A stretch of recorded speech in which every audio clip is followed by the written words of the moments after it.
At 8 o'clock, we had two 8 o'clock games that are going to matter for playoff relevancy. Neither of them involve any ranked teams, so I hope you're excited. We got Duke, who's 5-0, traveling to Georgia Tech, who's 3-2. Georgia Tech favored by 9.5 points on the ACC network.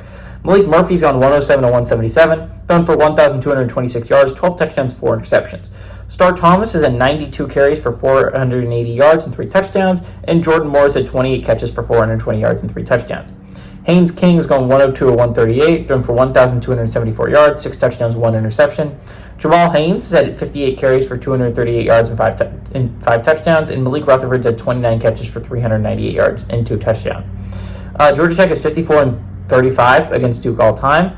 Last 3 games have gone to Georgia Tech from 2020 to 2022. I'd like to say the one thing about Duke. They are 5-0. I don't know if you know this. There are 3 unranked undefeated teams in Power 4 football. Duke is one of them, along with Pitt and Rutgers, right? There are 19 total undefeated teams left in college football, including Group of 5 teams, right?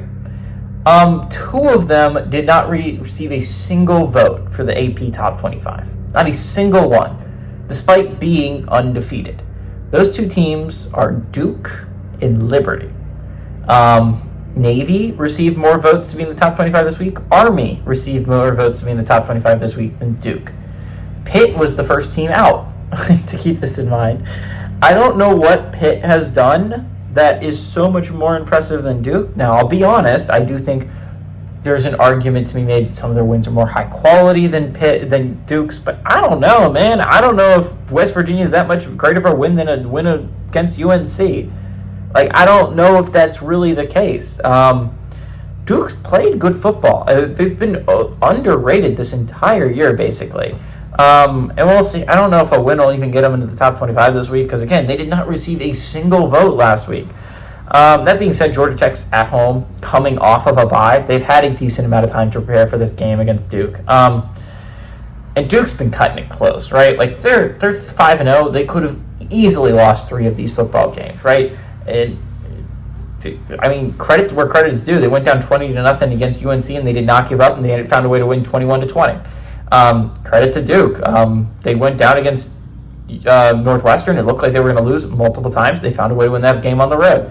Credit to Duke. They looked like they were down against UConn, I think, heading into the 4th quarter. Found a way to win that game. They have found ways to win football games when it looked like they weren't going to win football games.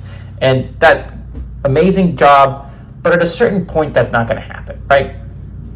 At a certain point, you're going to lose a football game if you play every football game close. If you play a whole bunch of them close, like Washington does not happen very often, where you play a whole bunch of tight games and you find a way to win every single one of them. That typically is not the case. You normally lose one of those teams if you are playing close ones almost every week, week in and week out. And so far, Duke's been playing close ones week in and week out, really. I think they're a solid football team. I do think the 5-0 is a little bit fraudulent. I do think that they're being a little bit disrespectful by not receiving a single vote to get in the top 25, but I do think Georgia Tech is a pretty solid football team coming off a bye at home, had a lot of time to prepare for them. I do think this game is close, though. 9.5 points to Georgia Tech seems like a lot. I like Duke to cover that, but I like Georgia Tech to win outright.